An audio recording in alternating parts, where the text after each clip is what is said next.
journal vous est offert par le FPI, Fonds de promotion de l'industrie, votre partenaire privilégié pour la réussite de vos projets.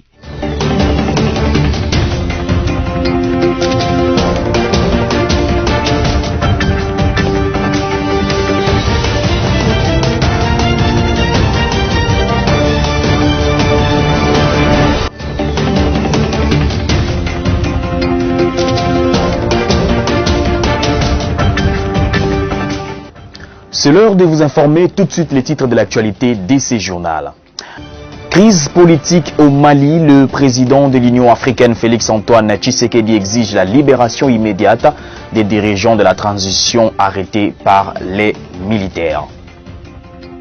Des violents tremblements de terre à répétition étaient toujours ressentis ce mardi à Goma, au pied du volcan Nyiragongo, dans la partie est de la République démocratique du Congo, où la population angoissée redoute une nouvelle éruption.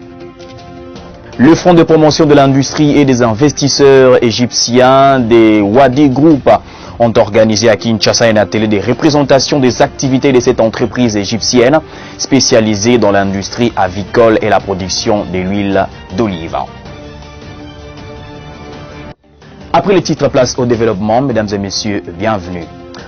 Le président en exercice de l'Union africaine, le président congolais Félix-Antoine Tshisekedi, a exigé dans un communiqué de la présidence de la République ce mardi la libération immédiate et inconditionnelle des dirigeants de la transition arrêtés par les militaires. À travers une déclaration publiée sur le compte officiel de la présidence de la République démocratique du Congo, le président congolais et président en exercice de l'Union africaine Félix Tshisekedi condamne l'arrestation du président malien Ba Nidau et de son premier ministre Mokhtar Ouane, appelant à leur libération immédiate et inconditionnelle. Il s'y est de signaler que le président congolais et en exercice de l'Union africaine, Félix Tshisekedi, condamne aussi toute action visant à déstabiliser le Mali et appelle tous les acteurs de la transition politique malienne à la retenue ainsi qu'au respect de la Constitution. Rappelons que le président malien et son premier ministre de transition ont été arrêtés lundi après la nomination d'un nouveau gouvernement, lequel semble avoir mécontenté le colonel auteur du coup d'État 2020. À la primature, première réunion tenue lundi du cadre national de concertation humanitaire, CNCH, autour du Premier ministre sur la situation qui prévaut actuellement à Goma, en vue d'apporter à la population une assistance selon les propriétés. On écoute tour à tour au sortir de cette réunion Patrick Mouyaya, porte-parole du gouvernement, et les coordonnateurs humanitaires en République démocratique du Congo, David Maclan-Carr. Suite de celles que nous avions eues hier et avant-hier, depuis l'éruption du Nyiragongo, aujourd'hui le Premier ministre a activé le cadre national de concertation humanitaire, parce que c'est un cadre formel qui existe entre le gouvernement et tous les acteurs qui opèrent dans les secteurs humanitaires.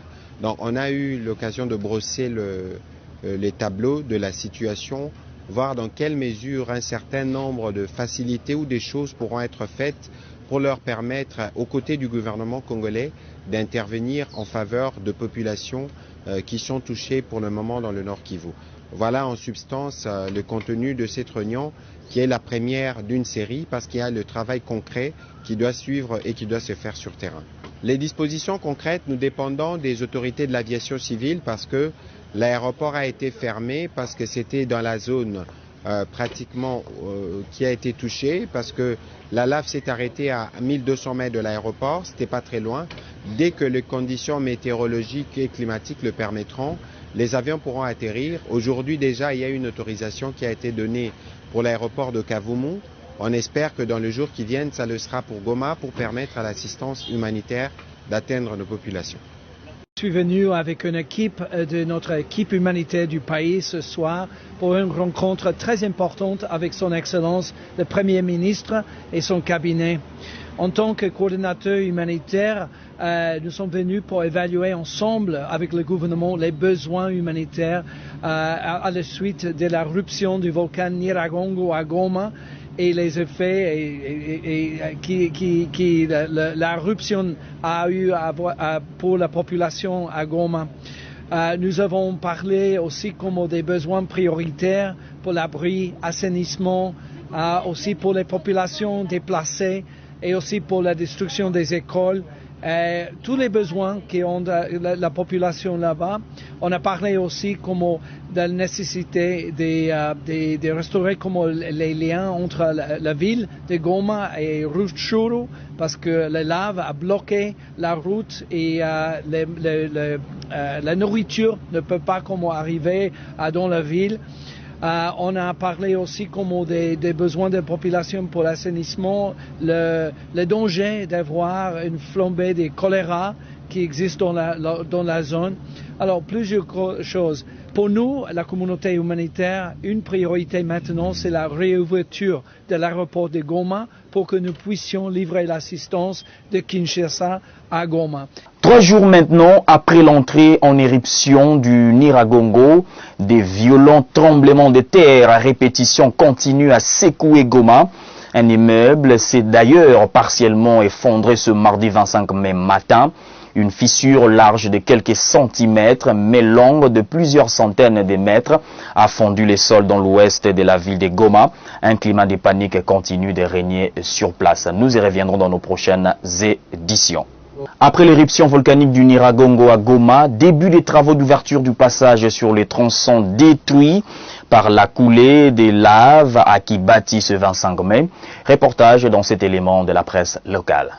Début ce mardi 25 mai, des travaux devront aboutir à relier le bout de la route coupée par la lave de l'éruption volcanique du Nyiragongo à Kibati, territoire de Nyiragongo. La société congolaise de construction Sokok, sur demande du gouvernement, a évalué la tâche à réaliser et décidé de remblayer l'espace de 1700 mètres détruits avec une largeur de 10 mètres pour faciliter dans l'urgence le passage afin de permettre à la ville de Goma d'être alimentée par de nombreux camions qui stationnent sur la route, a dit l'ingénieur Amani Kassigondo Jacques, directeur général de l'entreprise rencontrée sur les chantiers. Nous, en tant qu'entreprise de construction basée à Goma, nous avons les soucis de cette route qui était endommagée par la lave volcanique.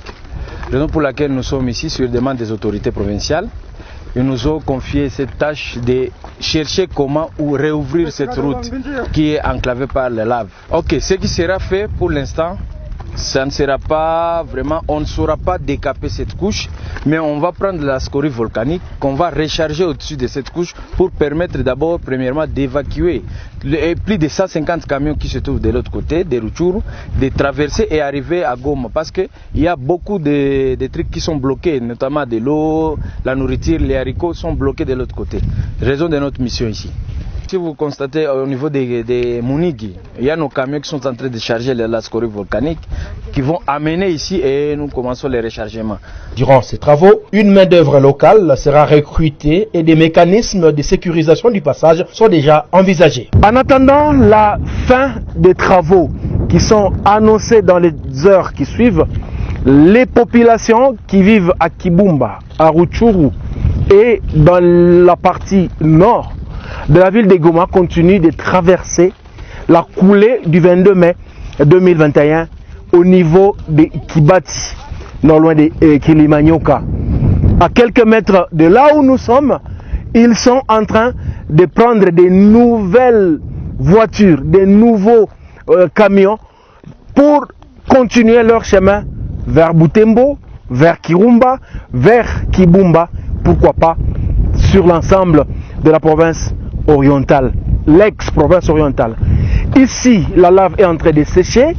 Ici, la lave peut être décapée pour que la route sur laquelle cette lave s'est assise soit ouverte.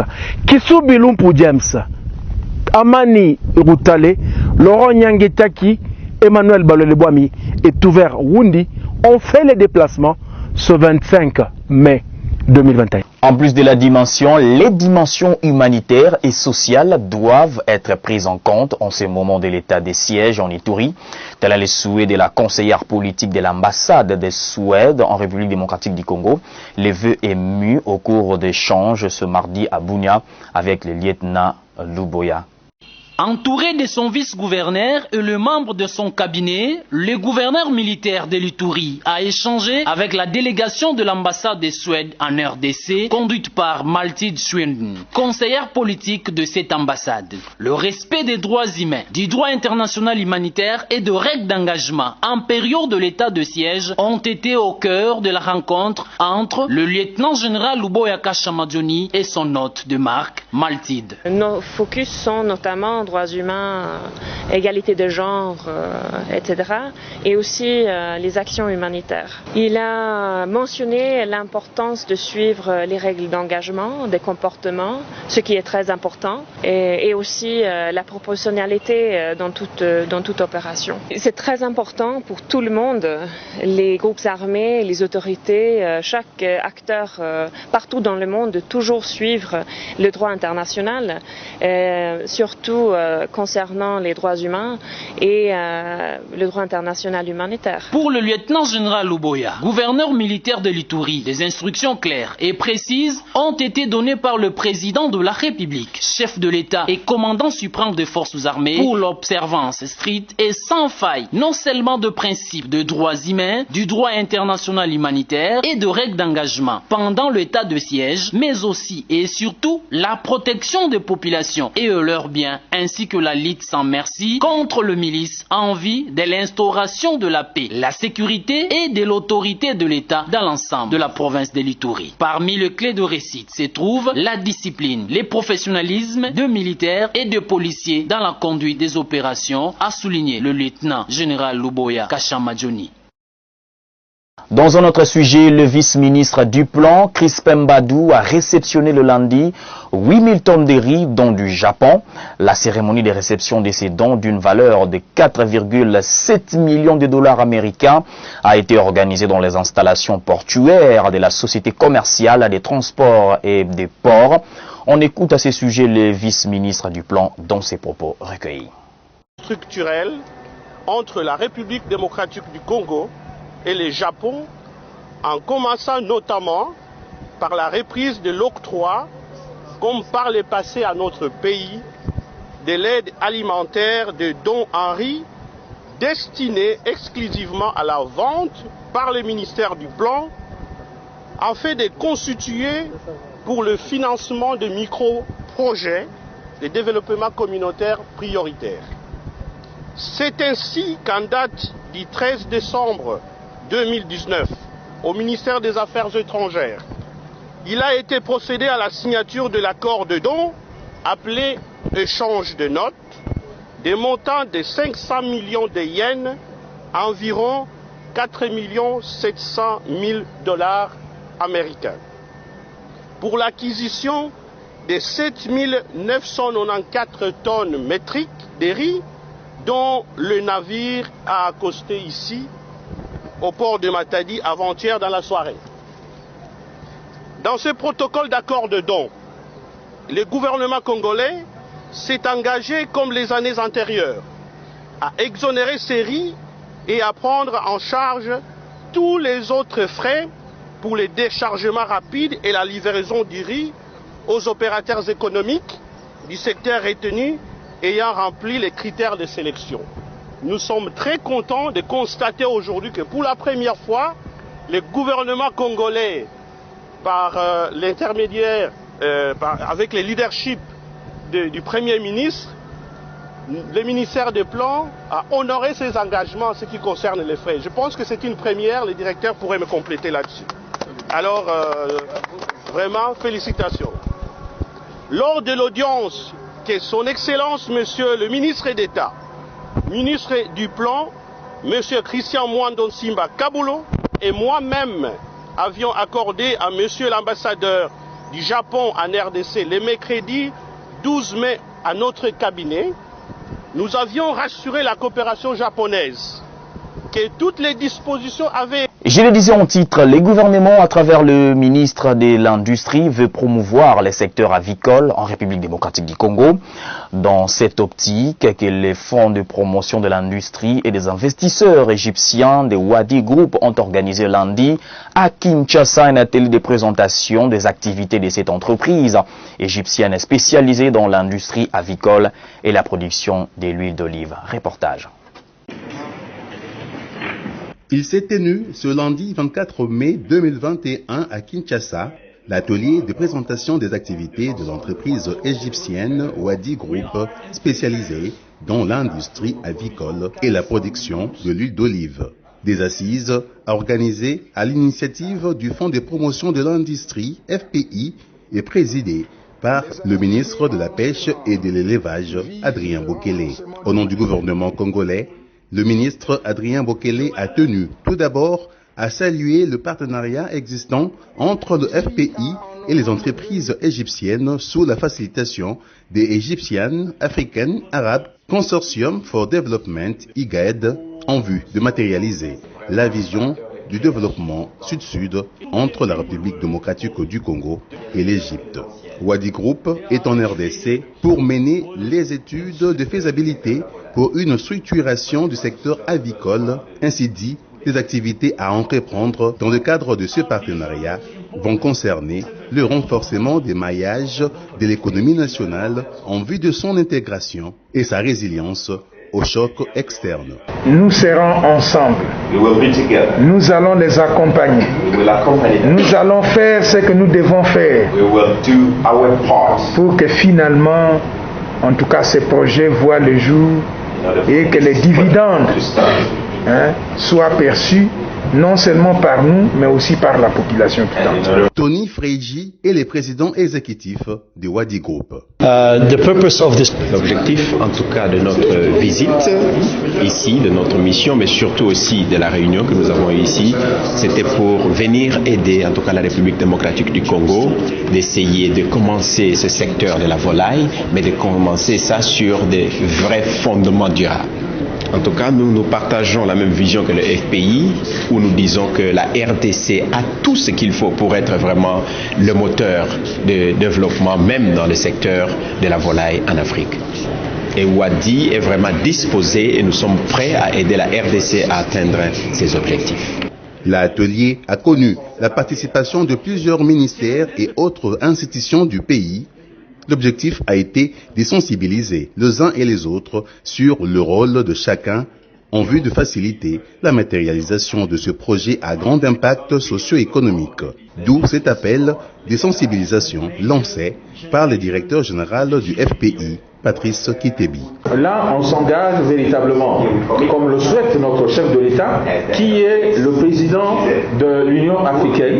Et puisque nous allons aller vers la zone de libre-échange continentale, nous devons être prêts à aller vers cette zone, mais tout en ayant la capacité de participer à ce marché qui sera un rendez-vous du donner et du recevoir. Si nous ne sommes pas prêts, évidemment, nous allons devenir le supermarché. Et chaque entité ministérielle, chaque entité comme nous autres, les services publics, nous devons chacun jouer notre part de rôle pour que cette politique, cette volonté du gouvernement, cette volonté du chef de l'État soit matérialisée pour effectivement réduire la pauvreté et les inégalités à travers l'ensemble du pays. Donc je voudrais nous exhorter, nous, Parti congolaise, à être disponibles à répondre à tout le travail, à tous les questionnements qui vont se faire par Wadi pour qu'ils aient les outils de décision pour qu'ils viennent s'installer chez nous. Pour rappel, en novembre 2020, conduisant une mission mixte au Caire, le ministre de l'Industrie, Julien Paluku, avait visité, dans le cadre de l'identification d'opportunités d'investissement, les installations de Wadi Group, dont la réputation mondiale dans l'industrie avicole et la production d'huile d'olive n'est plus à démontrer. Et compte tenu de cette expérience, le gouvernement congolais veut s'appuyer sur ses atouts pour développer en RDC sa capacité à nourrir la population dans le cadre d'un partenariat gagnant-gagnant Sud-Sud, une instruction donnée par le président de la République, Félix Antoine Tshisekedi, suivant le programme présidentiel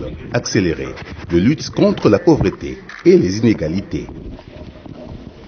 Le gouverneur et les vice-gouverneurs intérimaires du Kasaï ont suspendu le directeur général des recettes de cette province, Marcel Djoko, le lundi 24 mai, pour avoir l'obstruction au contrôle par le refus délibéré de communiquer les documents comptables et financiers relatifs à l'établissement des impôts. Sophia Zaorati pour le détail.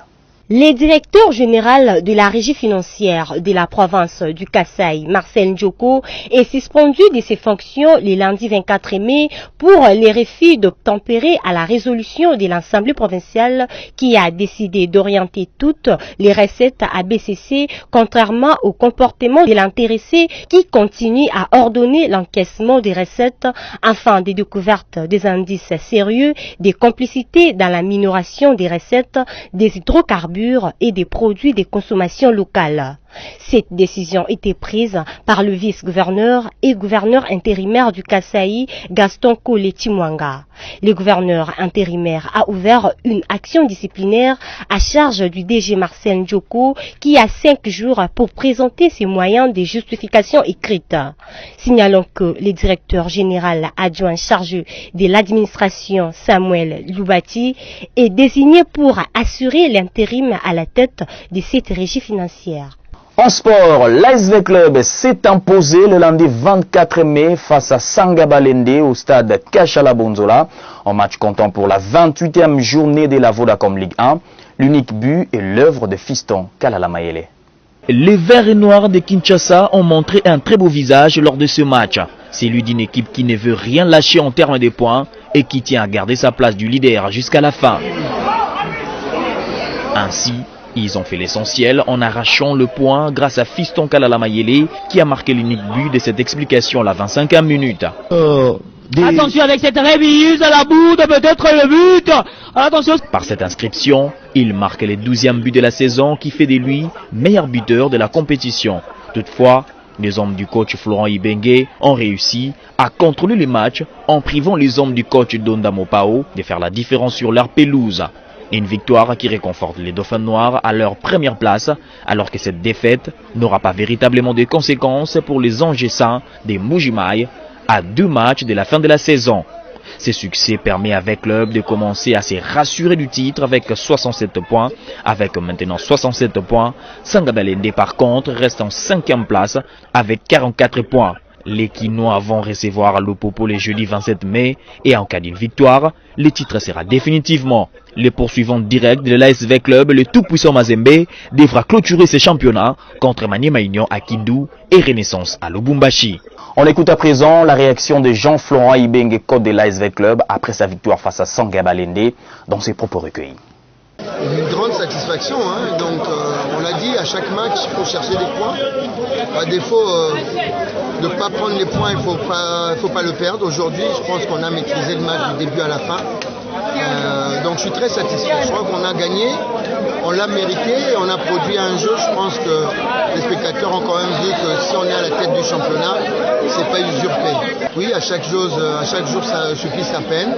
Aujourd'hui on était à Sangabalende, laissons-nous savourer cette victoire et puis dès demain pensons à Lupopo, encore un match difficile, mais il nous reste 2 matchs, il nous faut 3 points pour être champion. Donc on pense à nous d'abord, et en pensant à nous, on pense d'abord à bien récupérer de ce match. Le conseil, c'est qu'on a joué contre une belle équipe, et puis quelque part, je regrette, bon, je ne sais pas les raisons, mais je vais pas juger, mais disons qu'Andy a fait un très grand travail. Il a bâti une équipe, il a fait un recrutement très intelligent, et il a travaillé pour être premier. Ensuite, bon, ça s'est dégradé à partir du moment où le maintien a été effectif.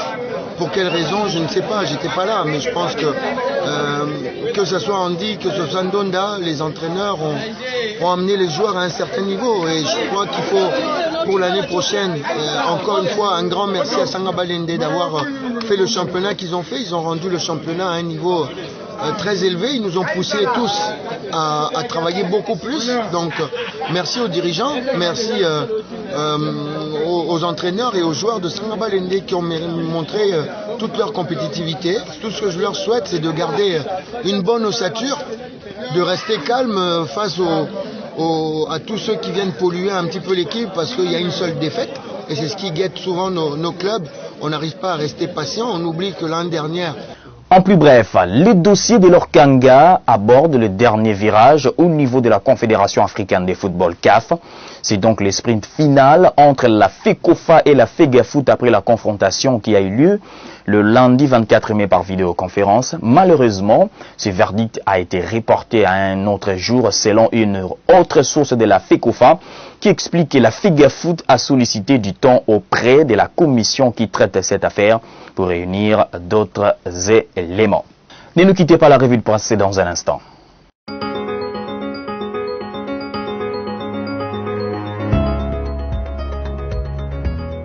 Mesdames, Messieurs, bienvenue à la revue de presse de ce jour. Commençons par ce titre de l'agence congolaise de presse. L'évaluation du partenariat RDC-MONUSCO au menu des échanges entre le VPM de l'Intérieur et Bintou Keïta. Le vice-premier ministre, ministre en charge de l'Intérieur, Sécurité, Décentralisation et Affaires coutumières, Maître Daniel Asselo, a échangé avec la représentante spéciale du secrétaire général de l'ONU, Bintou Keïta, sur l'évaluation de la poursuite du partenariat entre la MONUSCO et son portefeuille sur plusieurs aspects sécuritaires au cours d'une audience qu'il a accordé lundi dans son cabinet de travail. Selon Bintou Keïta, qui était accompagné du représentant le pôle en RDC, plusieurs dossiers ont été abordés lors de ce premier contact officiel avec le nouveau vice-premier ministre, et ce sur différents aspects concernant son portefeuille, notamment le partenariat entre la MONUSCO et la RDC sur le plan sécuritaire, décentralisation et affaires coutumières. Poursuivons avec 7sur7.cd qui écrit: État de siège, Linda Thomas-Grunfeld exhorte Félix Tshisekedi à veiller à ce que le gouverneur militaire respecte les droits humains. L'ambassadrice des États-Unis d'Amérique auprès des Nations Unies, Linda Thomas-Grunfeld, s'est entretenue le 21 mai 2021 avec le président Félix Antoine Tshisekedi Tshilombo. D'après le compte rendu de cette conversation fait par le porte-parole de la mission des États-Unis auprès des Nations Unies, Olivia Dalton, l'ambassadrice Thomas Grunfeld a fait part de ses préoccupations concernant les attaques de groupes armés, en particulier Daesh, RDC, et de l'espoir des États-Unis selon lesquels les efforts de la RDC pour faire face à ces attaques soient pleinement coordonnés avec la mission de l'Organisation des Nations Unies pour la stabilisation en République démocratique du Congo, MONUSCO, et d'autres organisations humanitaires. Terminons, mesdames, messieurs, avec actualité.cd qui écrit: Nyiragongo, la MONUSCO s'emploie déjà 8 vols de reconnaissance en hélicoptère et 2 vols de drones pour recueillir les informations sur l'activité du Nyiragongo. La MONUSCO apporte son soutien aux autorités congolaises dans l'organisation de la réponse au drame provoqué par l'éruption de Nyiragongo depuis samedi 22 mai 2021. La mission onusienne a effectué 8 vols de reconnaissance en hélicoptère et 2 vols de drones au-dessus de la zone pour recueillir des informations sur l'activité du volcan. La MONUSCO reste à un niveau d'alerte élevé. Certains de ces vols embarquent des volcanologues à bord pour évaluer la trajectoire de la lave. La mission a donné les informations recueillies aux autorités locales pour les aider dans leurs efforts de secours, a précisé Stéphane Dujarric, porte-parole de Antonio Guterres, secrétaire général de l'ONU. C'est tout pour cette revue de presse. Merci à vous qui l'avez suivi. Voilà, si vous nous avez pris en cours de diffusion, voici l'essentiel à retenir. Crise politique au Mali, le président de l'Union africaine Félix Antoine Tshisekedi exige la libération immédiate des dirigeants de la transition arrêtés par les militaires. Des violents tremblements de terre à répétition étaient toujours ressentis ce mardi à Goma, au pied du volcan Nyiragongo, dans la partie est de la République démocratique du Congo, où la population angoissée redoute une nouvelle éruption.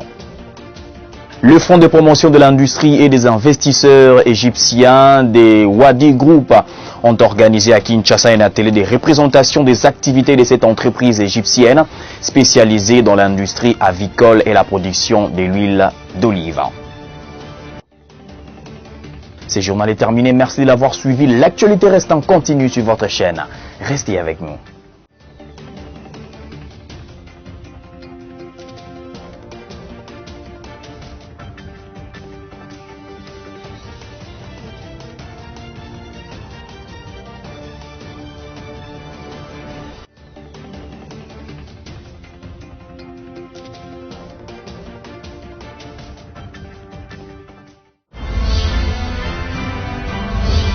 Ce journal vous a été offert par le FPI, Fonds des promotions de l'industrie, votre partenaire privilégié pour la réussite de vos projets.